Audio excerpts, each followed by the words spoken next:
नमस्कार, स्वागत है आपका एडवांस इंडिया पर। मैं हूं नवीन चौहान और इस वक्त तीतरों में है। रात को आप ये सीधा प्रसारण तीतरों से देख रहे हो और जहां पर जिस मंच पर मौजूद हूं, ये मंच है अखिलेश यादव का।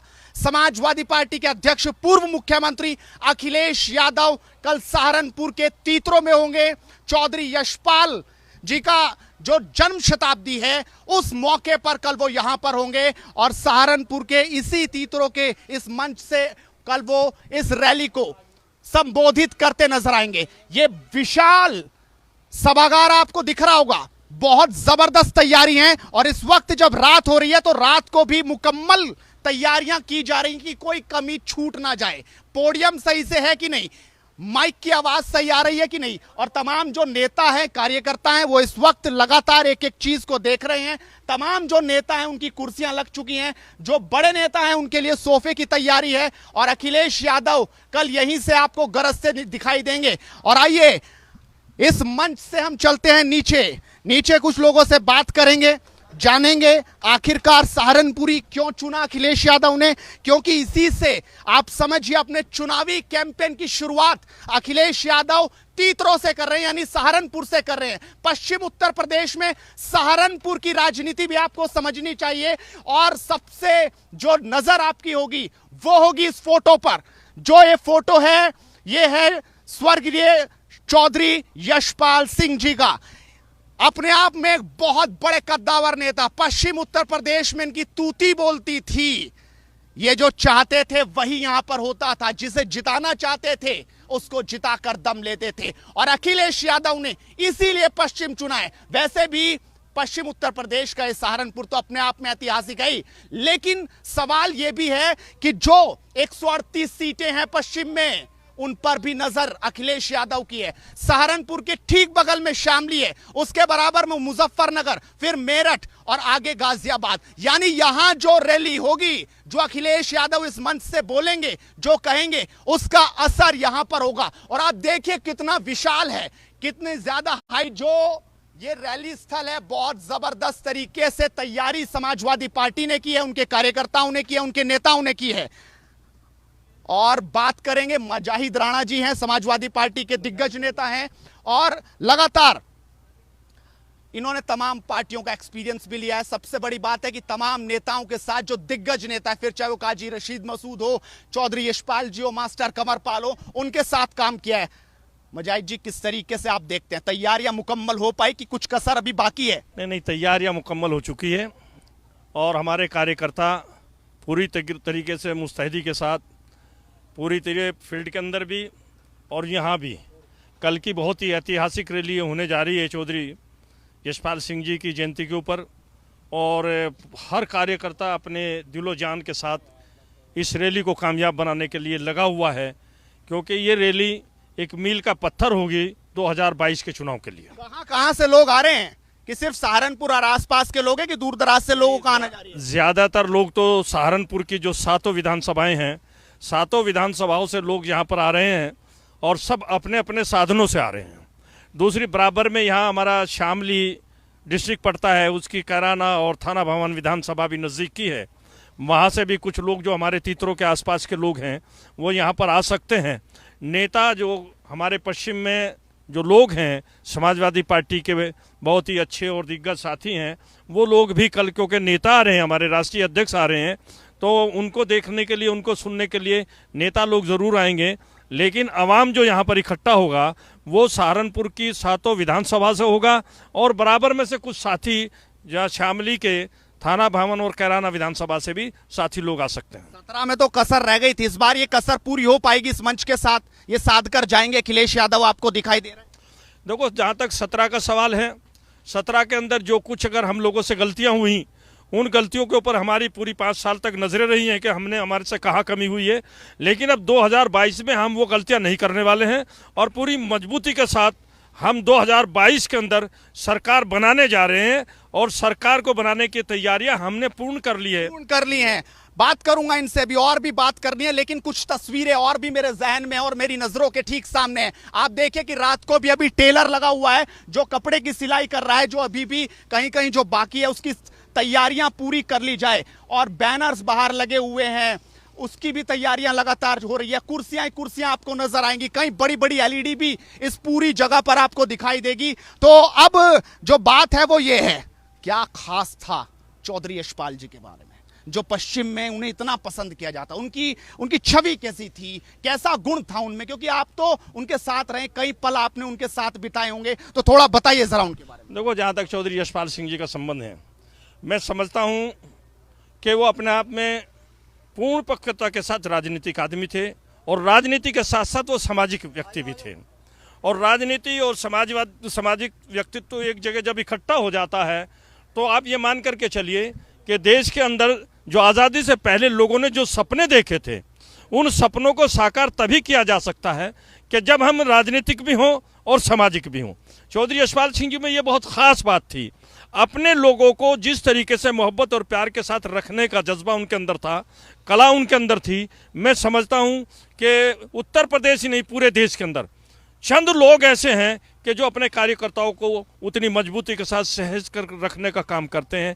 जहाँ तक चौधरी यशपाल सिंह जी की और भी बहुत सी तमाम खूबियाँ हैं कि वो अपने लोगों को कहीं पर भी कोई दिक्कत नहीं आने देते थे, सबसे मोहब्बत और प्यार की तरह बातें करते थे। बगैर अपने बच्चों से बाद में बात करते थे, कार्यकर्ताओं से पहले बात करते थे, और कार्यकर्ता जब उनसे मिलता था वो ये महसूस करता था कि मैं अपने किसी गार्जियन से मिल करके आया हूँ। वाकई, और भी युवा नेता भी हैं जो लगातार हैं, कार्यकर्ता भी हैं जो आ रहे हैं यहाँ पर, उनसे बात करते हैं। क्या खास अखिलेश यादव में है कि इस बार जो युवा 17 में उनसे बहुत दूरी बना गया था, वो 22 में कुछ नजदीक आएगा, और खासकर पश्चिम में? जहाँ तक अखिलेश जी का सवाल है, युवाओं ने 2017 में देख लिया। 17 में जो सरकार बनाई थी, उन्होंने युवाओं को बहुत पीछे धकेल दिया। कोई रोजगार नहीं है और किसी भी तरीके का मान सम्मान नहीं है। अब जो युवा हैं वो अखिलेश जी में अपना भविष्य देख रहे हैं। ये अखिलेश जी आएंगे तो उन्हें रोजगार भी मिलेगा, नौकरी मिलेगी और मान सम्मान मिलेगा। इसीलिए युवाओं का पूरा रुझान, पूरे उत्तर प्रदेश का युवाओं का रुझान जो है वो अखिलेश जी की तरफ है। अखिलेश जी की तरफ है। आपका क्या नाम है? मेरा नाम करण चौधरी है। बड़े धीरी धीरी सी आवाज है, थोड़ी बढ़ा के, कुछ डर है क्या? कल मुलाकात हो पाएगी अखिलेश से कि नहीं? हमारे नेता जो है चौधरी साहब हैं। अच्छा जी, उनकी मुलाकात हो, उनका मान सम्मान बढ़े। ये मान सम्मान बढ़ेगी, मोहर भी लगे। सवाल ये भी है, मोहर की मोहर लग पाएगी कल यहाँ से कि नहीं? जिले सहारनपुर में अखिलेश जी के सबसे खास जो है, जितने विश्वसनीय चौधरी रुद्रसेन इंद्र सेन जी, इतना कोई नहीं है। ये अखिलेश जी भी जानते हैं, पूरा जिला आज यहाँ पर है। और आपने देखा होगा दोपहर में भी DMSSP आई, निरीक्षण किया। बुलंदशहर, मेरठ, गाजियाबाद, दादरी और शामली, मुजफ्फरनगर तक के लोग यहाँ पर अब से पहले आ चुके हैं, और पूरा सहारनपुर उमड़ेगा कल, और लगभग लाखों लोग आने की उम्मीद है। और कल आप देखना जन सैलाब उमड़ेगा। और जनसैलाब, ये युवा कार्यकर्ता जो जन सैलाब की बात कर रहे हैं, और आप इन तस्वीरों के जरिए देख सकते हैं हर जगह तैयारियां इस वक्त चल रही है, और कहा जा सकता है कि जो 2022 चुनाव की बात हो रही है वो बिगुल आखिरकार अब यहां से शुरू हो चुका है। यानी तैयारियां जबरदस्त तरीके से हैं, और नेता जो रात तक अभी टिके हुए हैं वो इसीलिए कि उनके नेताजी आ रहे हैं, तो कोई कमी ना रहे। खासकर आपको बता दें कि जो हमारे साथ ये शख्सियत है, इन्होंने मायावती यानी बसपा में भी काम किया है। क्या फर्क है, एक वो पार्टी एक ये पार्टी, क्यों छोड़कर यहाँ पर आए थे? मैं असल में समाजवादी पार्टी का ही पहले से ही मेरा जन्म ही समाजवाद के अंदर हुआ है।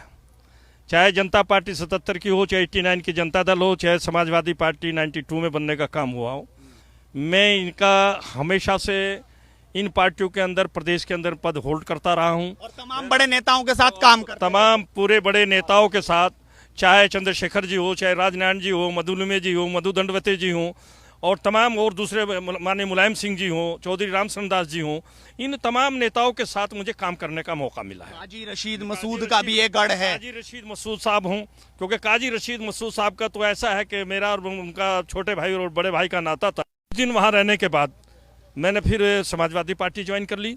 जहाँ तक मायावती जी का संबंध है और अखिलेश जी के बीच का संबंध है, मायावती जी कार्यकर्ताओं से बहुत दूर रहती है। वो कार्यकर्ताओं से बात नहीं करना चाहती, वो चंद लोगों से बात करती है, और चंद लोग भी वो हैं जो धन्ना सेठ हैं, जो अटैची वाले लोग हैं, ठेले वाले लोग हैं। उनका यहाँ ये नहीं है कि कार्यकर्ता जो क्षेत्र में काम कर रहा है, ठेले वाले लोग, अटैची वाले लोग आपके भी रोजगार देश चाहते के हैं। साथ जाएगा तो क्यों जाएगा? इसलिए जाएगा, उनको भी रोजगार की जरूरत है। उनका रिजर्वेशन खत्म हो रहा है, वो ये बात समझ चुके हैं। क्योंकि जो सरकारी एजेंसियां थे, सरकारी विभाग थे, उन सरकारी विभागों को सबको उन्होंने प्राइवेट में भेजने का काम कर दिया और प्राइवेट में भेज करके नौकरी का रिजर्वेशन खत्म हो चुका है।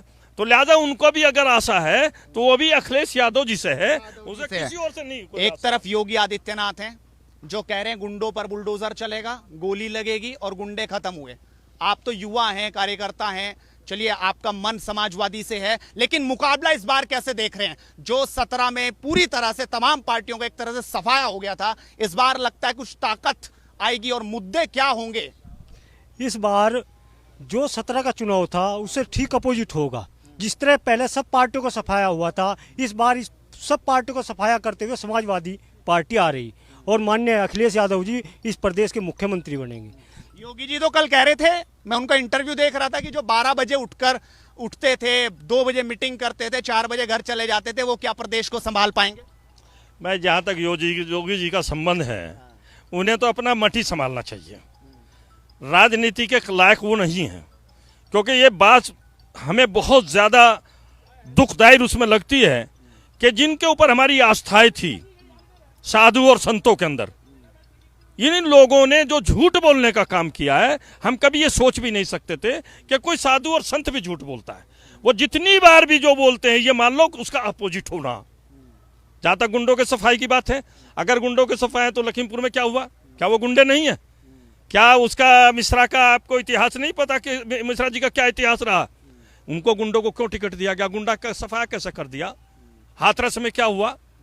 तमाम पूरे मैं देश की बात कर रहा हूं। उन्होंने कहा बेटी बचाओ बेटी पढ़ाओ, लेकिन इस नारे के लगते ही तुरंत सड़कों के ऊपर बेटियों की बदहुरमती और बेइज्जती और जलालत होने का काम जितना इस सरकार के अंदर हुआ है, किसी सरकार बार क्या दिख रहा है? अखिलेश यादव जी कितनी सीटों तक टिकेंगे? देखो जी, हम तो आप कह रहे हैं 300 प्लस सीटें, 400 वो कह रहे हैं, आप और 100 घटा दो। 400 वो बोल रहे हैं, 400 बोल रहे हैं। मैं वो बोल रहा हूं जो हम आ रहे हैं। अखिलेश जी आपको नहीं दिख रहा? 400 बोल रहे हैं तो सही हो। अखिलेश जी तो 400 बोल रहे हैं, अखिलेश जी 400 में, मुझे भी बोलनी चाहिए 400 प्लस सीटें आएंगी।